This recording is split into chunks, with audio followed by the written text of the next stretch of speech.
Assalamualaikum warahmatullahi wabarakatuh. Perkenalkan, nama saya Abang Sentori. Saya prodi PGSD kelas A9 semester 4.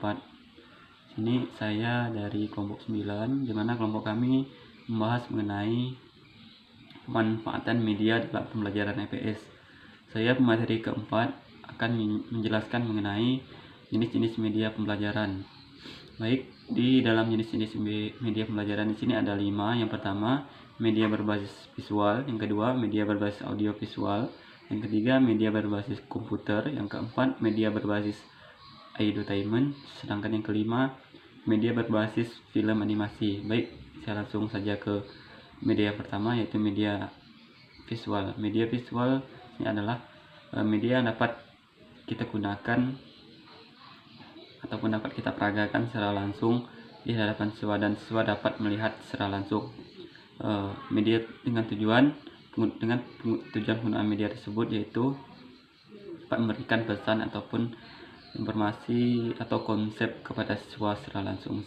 Dengan bentuk tersebut, siswa jadi mudah memahami apa yang akan kita sampaikan. Bentuk dari media berbasis visual di sini ada dalam bentuk gambar, bentuk bagan, grafik, dan gabungan dua unsur atau lebih.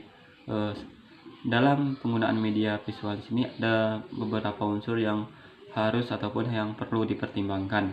Yang pertama, kesederhanaan.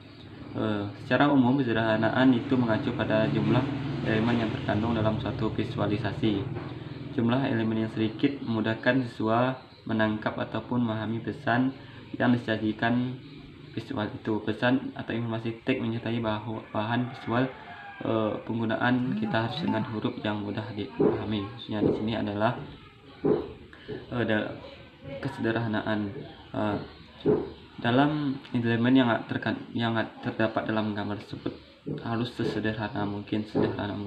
Kita dapat menggunakan hal ataupun media ataupun contoh-contoh yang ada di lingkungan siswa, dengan tujuan siswa jadi mudah memahami ataupun siswa dapat mempraktekkannya ketika berada di rumah. Kemudian kita dapat memberikan suatu teks di bawah ataupun di samping ataupun di atas.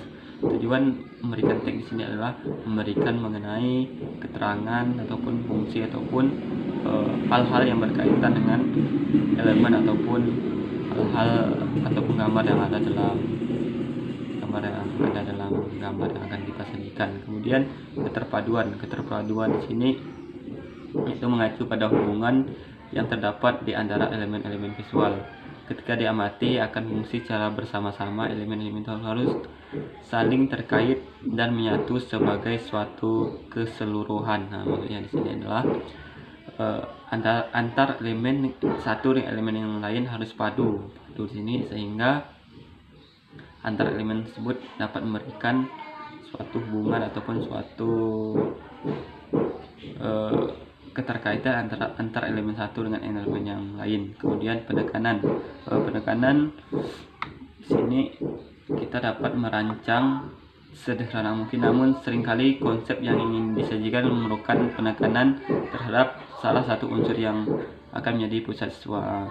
Di sini kita dapat memberikan suatu penekanan pada elemen yang ada dalam suatu gambar ataupun suatu grafik yang akan kita sampaikan kepada siswa, baik dalam warna maupun ukuran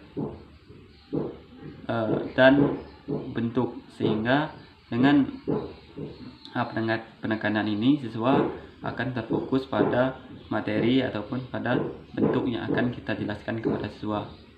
Yang keempat itu keseimbangan, yaitu bentuk pola yang dipilih sebaiknya menempati ruang pengayaan yang memberikan persepsi keseimbangan meskipun tidak seluruhnya simetris.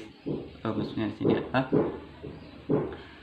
elemen yang ada dalam gambar tersebut harus seimbang, baik dalam segi bentuk, ukuran maupun letak antar elemen tersebut, sehingga dengan keseimbangan ini siswa jadi mudah memahami hubungan ataupun keterkaitan antara elemen satu dengan elemen yang lainnya.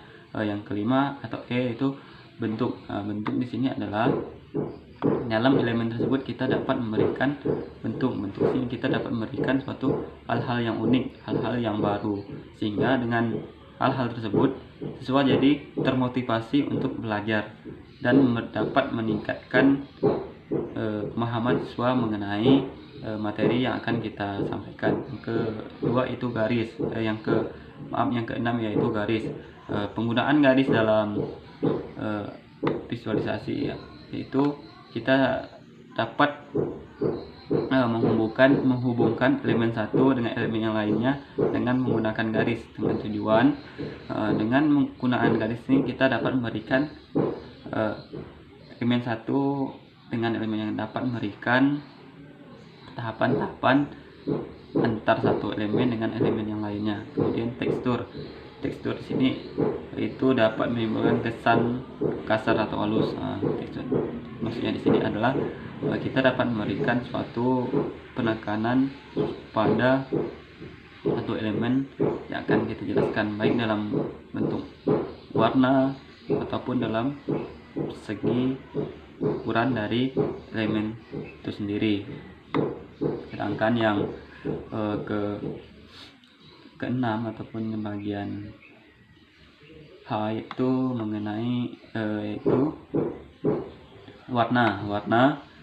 Kita dapat memberikan suatu warna yang menonjol pada elemen yang akan kita sampaikan. Dengan tujuan dengan memberikan suatu warna diharapkan siswa dapat fokus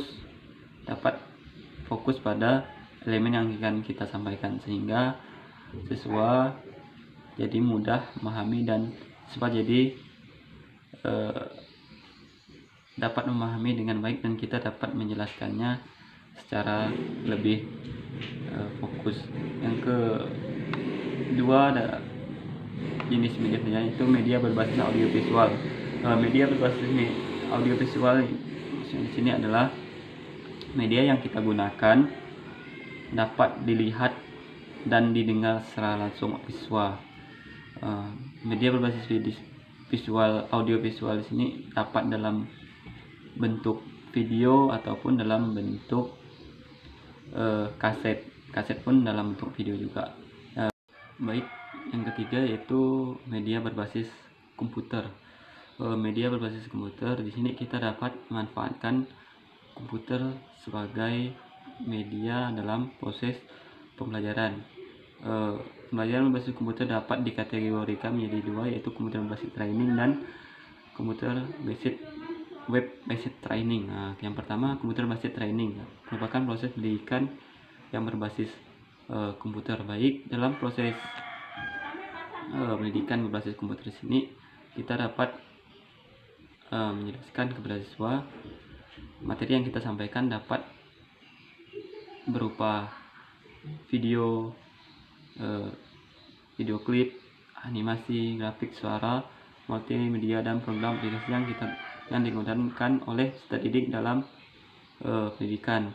Proses pendidikan melalui classroom tetap terlaksana sehingga interaksi dalam proses pendidikan dapat terus berlangsung yang dibantu oleh kemandirian peserta didik dalam memanfaatkan komputer based training. Yang kedua yaitu web based training.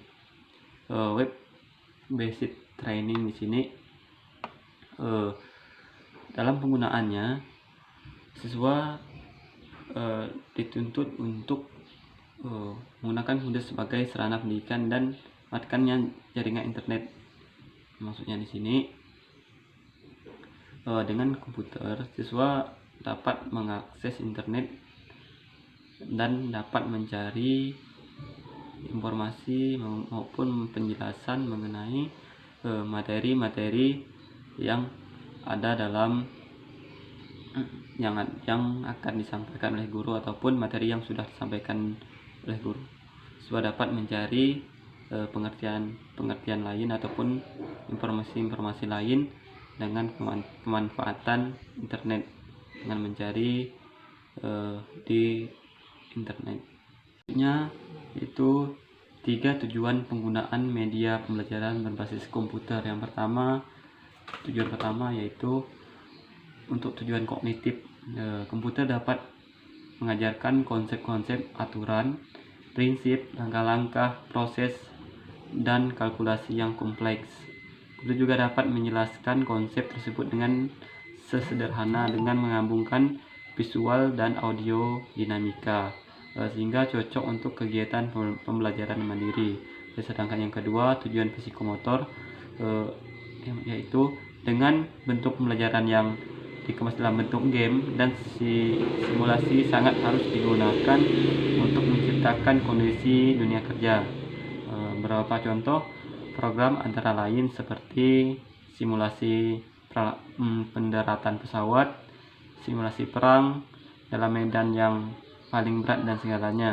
Yang ke tujuan afektif yaitu bila program didesain secara tepat dengan memberikan potongan klip, suara atau video yang isinya menggugah perasaan, pembelajaran sikap efektif pun dapat dilakukan menggunakan media komputer.